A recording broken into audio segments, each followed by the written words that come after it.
Over 90% of global trade moves across the oceans, carried by a fleet of complex vessels that function as the physical backbone of the international economy.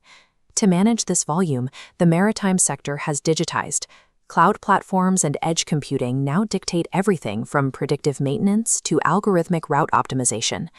This transition toward digital logistics has effectively dismantled the historical physical isolation, the air gap that once protected a ship's machinery. The industry saw the cost of this connectivity during the NotPetya attacks. Ships and port terminals were no longer secondary casualties. They became primary targets for deliberate financial extortion. This vulnerability stems from the convergence of information technology and operational technology. When these systems merge, the attack surface expands from the office to the engine room. Modern threat actors now target the code regulating physical movement, seeking to lock down computerized port cranes or seize control of autonomous navigation. In this interconnected environment, a vulnerability in a secondary digital node creates a direct, unmonitored path into the heart of a vessel's mechanical hardware. To address these risks, international regulatory bodies have transitioned from voluntary guidance to mandatory, auditable safety requirements. This resolution from the International Maritime Organization mandates that all ship operators incorporate comprehensive cyber risk management into their existing safety management systems. The mandate effectively forced the industry to establish a baseline of defense, requiring ship owners and port authorities to document their risk assessments. But the document itself warns that rapidly changing technologies and threats make it difficult to secure a vessel through technical standards alone. Despite this warning, some operators maintain a dangerous assumption that achieving check-the-box paper compliance is the same as being operationally secure. A static checklist cannot stop a dynamic adversary. By the time an annual audit is filed, the tactics and procedures used by 2026-era threat actors have already evolved past the requirements. True maritime security requires a shift from passive compliance toward active structural engineering and proactive network resilience. Understanding how to build that resilience begins with tracing a specific breach. Often, the most dangerous entry point isn't a remote hack, but a benign internal action. During a voyage, seafarers frequently connect personal devices to vessel networks for charging or communication. As noted in these guidelines, even a crew practicing good hygiene may be dependent on legacy operating systems or infected USB drives that serve as vectors for malware. When an unmanaged device connects to a terminal, it introduces the infection directly behind the ship's external firewalls. If the network is flat and unsegmented, the malware moves laterally, jumping from an administrative computer directly into the operational technology.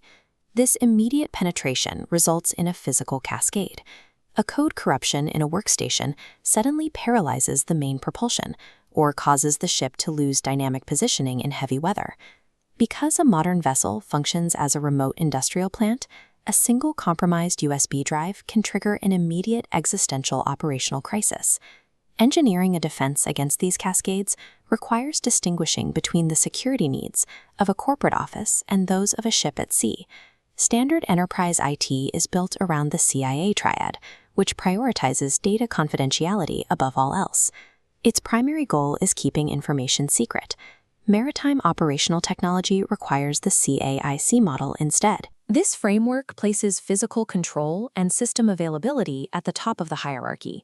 When managing moving machinery and human lives, the ability to maintain physical control is more critical than the protection of data privacy. While an email server breach disrupts administrative tasks, a malware infection in a ballast water management system can cause a vessel to list or capsize mid-ocean. Securing maritime infrastructure means inverting traditional IT priorities to ensure that physical safety and operational continuity remain intact during a breach. The first line of defense is strict network segmentation. Administrative systems must be isolated from steering by a hardened digital boundary. This ensures a malware infection on the crew's Wi-Fi network hits a hard wall and cannot execute commands on the engine control system. This is the true foundation of a zero-trust architecture. This framework operates on the principle that no user, device, or network segment is granted access by default.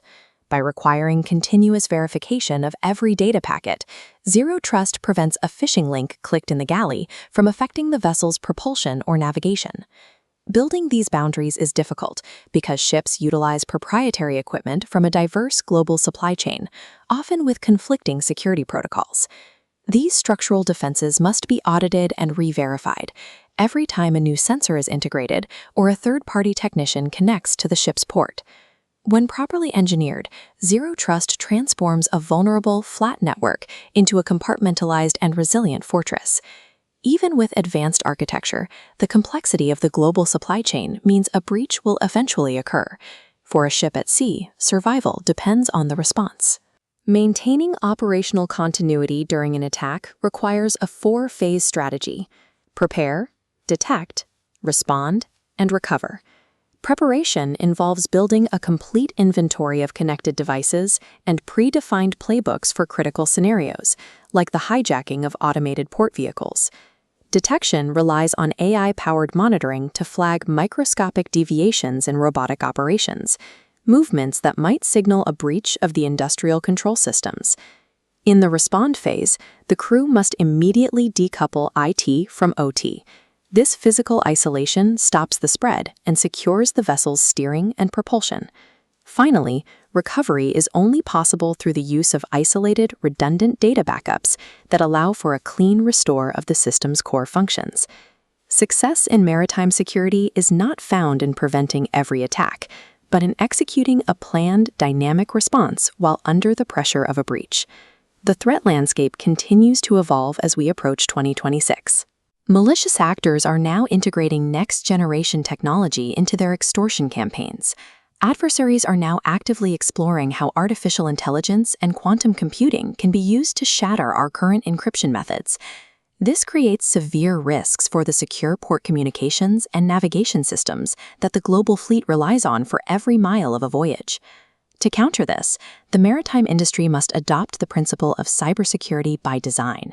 Security cannot be a later addition, it must be built into the blueprints.